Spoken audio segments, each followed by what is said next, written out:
네, 국도 7호선 동해안을 따라가는 중장거리 시외버스가 있죠. 지역으로 따지면 강원도 고성군, 속초시, 양양군, 강릉시 등에서부터 울산광역시, 부산광역시까지 이르는 곳들이고, 예를 들어서 시간대별로 시종착지에 차이가 있겠지만 고성군 거진 부산 간 시외버스를 들어보신 분들 계실지 모르겠습니다. 지금도 입지가 많이 좁아졌는데 아직은 빙산의 일각에 불과할지도 모르겠습니다. 본론에 들어가기 앞서서 가장 먼저 대구 쪽 이야기부터 짚고 가겠습니다. 지난 2023년 9월 대구 동구에 소지한 전세버스 업체 A사가 운행계통 위반을 이유로 과징금 90만 원을 처분받았는데 지난 5월 25일 또 노선 운행을 한 것이 확인됐습니다. A사는 여객 운송 사업 면허가 없는 여행사와 운송 계약을 맺고 여행사에서 정한 시간에 맞춰 대구 인천공항 간 승객을 수송한 것으로 알려졌습니다. 전세버스 업체 B사도 올해만 벌써 5월과 7월에 같은 구간을 수송한 것이 확인됐고 영업장 이름을 바꾼 것이 알려졌습니다. 벌써 적발로 인해 1차 90만 원, 2차 360만 원의 과징금을 처분받은 바 있습니다. 전세버스는 고속시외버스와 같은 노선버스와 달리 일정한 운행계통 없이 단일 계약에 따라 일시적 구간만 운행할 수 있는데요. 이번 사례와 같은 경우가 발생해도 지자체 차원에서는 과징금 부과 정도밖에 되지 않고 가중처분의 경우 최대 1년간 같은 행위로 행정처분을 받은 경우에만 해당되는 게 문제점으로 꼽히고 있습니다. 경북버스운송사업조합 관계자는 B사가 기종점 간 버스를 불법으로 운행한 사실을 공공연하게 보였음에도 관할인 서구청이 5월 최초 고발로부터 현재까지 처분을 미루었고 그 사이 버스 업체가 받는 피해가 극심해지고 있다고 밝혔습니다. 한편 대구 인천공항 간 노선버스의 공급을 늘려야 한다는 지적이나 지역 버스 업계에서도 수요자의 입장에서 경쟁력 있는 노선에 대한 서비스를 확대해야 한다는 의견도 나왔습니다. 경산시에서 서울로 통하는 시외 대중교통편에 대한 문제점이 제기됐습니다. 100년 넘는 시간 동안 경부선 철도가 자리 잡고 있고 서울행 KTX도 이용할 수 있지만 현재 편도 3차례 정도만 정차하고 있어서 KTX 경산역 정차로 인한 효과가 미미하다는 지적도 나오고 있습니다. 버스의 경우 더 심각한데 지난 2020년경부터 동서울 착발 노선이 없어졌습니다. 시민단체를 중심으로 동서울행 노선의 운행 재개가 필요하다는 걸 강력하게 어필하고 있는데 경산이나 청도, 시지에 거주하는 사람이 동서울 터미널에서 가까운 한 병원으로 갈 때에도 이용할 수 있다는 겁니다. 그런데 구태여 서울행 버스가 운행 재개될 필요가 없다는 이야기가 경산시 공무원들 사이에서도 들려오고 있는데 대구광역시가 인접해 있고 오히려 그곳에서 더 많은 고속열차편이나 서울행 버스를 이용할 수 있다는 이야기입니다. 제가 얼마 전 이 이야기를 꺼낸 적이 있습니다. 서울, 경부, 대구 혁신도시 경산 청도 노선의 운행 개시 여부입니다. 당초 계획대로였다면 봄부터 동양고속과 하늘고속에서 운행을 개시할 예정이었는데 경산터미널, 청도터미널 측과 협의를 내듯 짓지 못하면서 6월 29일까지 운송을 연기했고 6월 30일이 되어서도 결국 안 나왔죠.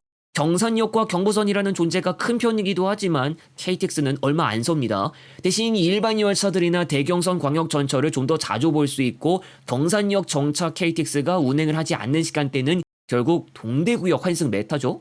청도역의 경우는 아예 KTX가 없기 때문에 묻지도 따지지도 않고 빠른 이동을 위해서라면 환승 메타가 나올 수밖에 없을 겁니다.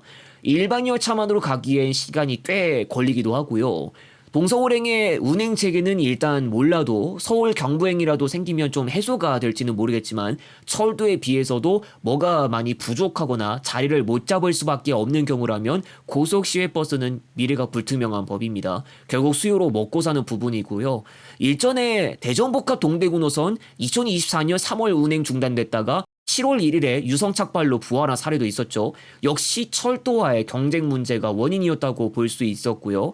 다만 예전부터 한두 번씩은 노선이 부활하는 경우도 있어 왔던 것도 감안할 수 있어서 우선 최대한 가까운 시일 내에 경산과 청도에서 서울행 버스가 꼭 생길지 지켜봐야 할 것으로 보입니다.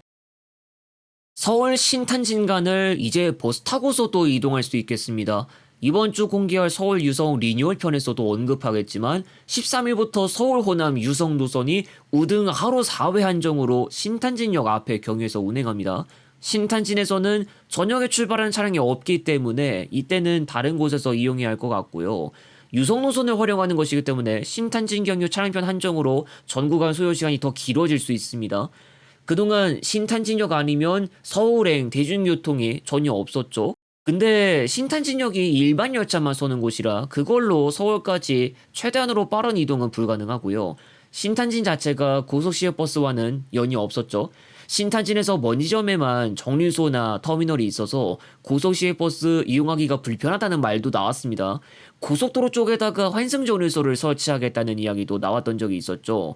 그러다가 지난 5월에 인천공항 조치원 신탄진 노선 개통되고 이번에 서울 호남행도 생기면서 타 터미널까지 가야 하는 번거로움을 조금씩 없애는 것으로 보입니다.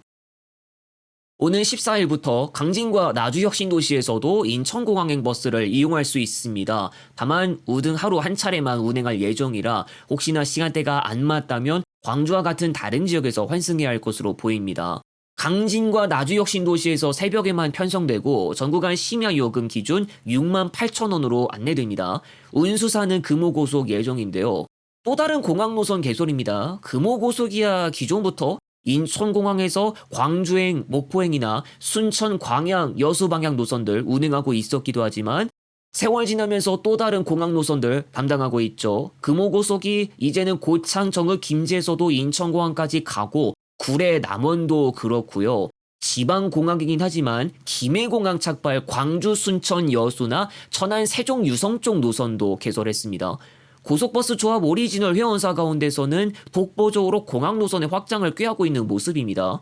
금호고속이 노선 효율화 작업을 하고 있다고 일전에 언급한 적이 있습니다. 효율화를 하는 과정에 공항 노선 확장도 포함하는 것인지는 모르겠습니다.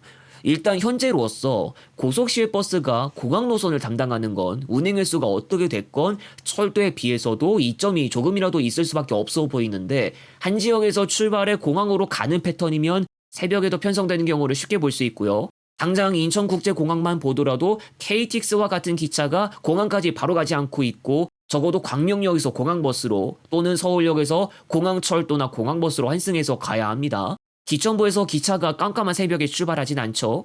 김해국제공항도 결국 철도라면 환승 메타인데다가 새벽에 운행하는 걸 볼 수 없고요. 고속시외버스와 철도가 패턴이 표면적으로도 꽤 차이 있는 걸 알 수 있는데 휴가철과 같은 때면 항공 수요도 증가하고 그 영향으로 공항버스를 이용하는 사람들도 늘어나서 임시차도 편성할 정도죠.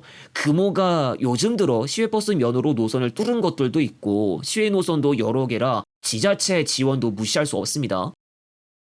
7월 31일 보도된 내용입니다.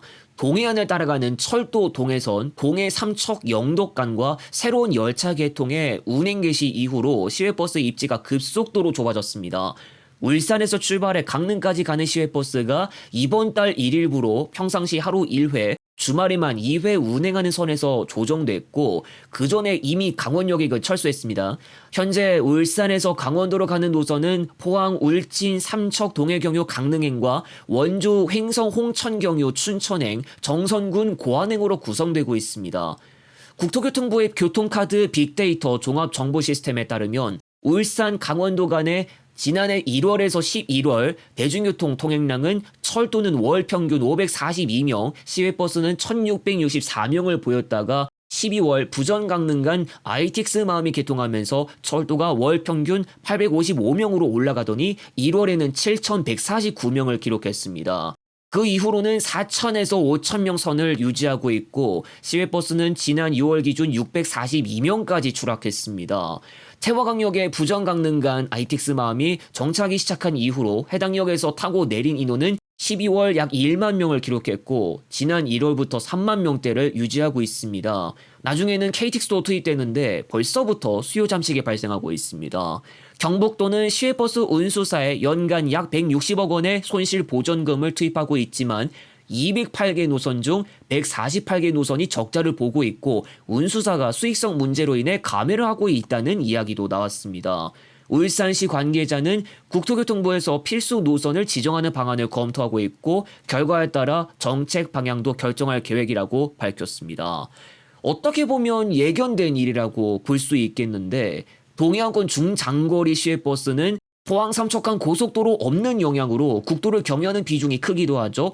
실제로 운임 계산 과정에서 고속도로가 아닌 도로를 운행할 때 다른 운임을 적용하고 있어요. 그런데 이게 고속도로보다 비쌉니다. 결과적으로 소요 시간부터 ITX에게 먹혔고 운임도 마땅치 않고요. 하다못해 포항 영덕간 고속도로가 나중에 개통한다고 해도 전망은 안 밝을 것으로 보입니다. 누누이 말하는 것이지만 철도와의 경쟁에서 심각하게 밀리고 버스가 철수하면서 철도 단독만 남은 구간들이 실제 사례에 있죠. 경부선은 그나마 많은 운행을 수록 커버가 되기도 했지만 동해안권은 당장 그렇지 않습니다. 또 철도에 무슨 문제가 발생해서 운행 못한다고 하면 그것도 문제고요. 좀 막말하면 강원 영동 지역 주요 도시 단거리나 영남 지역 큰 도시 단거리 아니면 동해안권은 의미를 못 챙길 수도 있어 보이고 경우에 따라서는 운행 중단도 각오해야 할 것 같은데 동해안권은 철도만 남아도 결국 배차 때문에 만족스럽지 못한 구석이 있을 수도 있겠죠. 물론 버스가 동해선과 상관없는 노선도 운행은 하고 있지만 결국 문제는 수요입니다. 철도로는 애매한 구간이 있다고 해도 사람들이 없으면 결국 횟수는 적어질 수밖에 없고요. 운행 횟수에 해당할 수도 있는 공급이 문제가 아니냐고 한다면 공급 과다 때문에 문제가 발생할 수도 있는 점이 있죠. 운수가 결국 수요로 먹고 살고 배차량은 많이 설정했는데도 불구하고 많은 승객을 채우는 경우가 단 한 차례라도 안 나온다면 각오해야겠죠. 당장은 강릉까지가 문제지만 차후 속초까지 동해선이 뻗어갈 것이기도 해서 속초 부산간이나 속초 양양 강릉 대구 북부간도 안심할 수는 없습니다. 그리고 만약 나중에 부전 마산선이 개통하고 환승도 충분히 챙길 수 있다고 하면 강릉 동해 마산 노선의 앞날도 변화가 생길지 모릅니다. 금화버스 그룹에서 이렇게 될 걸 눈치챈 건지 모르겠지만 금호고속으로부터 인수를 해서 군산, 익산, 전주, 김해, 양산 노선과 의정부, 구리, 구미, 동대구 노선과 같은 동해선과 상관없는 쪽에 얼마 전 진출했습니다. 네, 이 타이틀이 걸린 지난 영상 혹시 지금도 보지 않으셨다면 따로 걸린 링크 타고 가서 영상 시청하시면 되겠습니다. 조만간 청주 광주 편 제작을 준비할 것 같은데 전후 상황 살피고 스케줄 짜서 촬영한 다음 편집하고 공개할 수 있도록 하겠습니다. 다음 영상에서 다시 오겠습니다.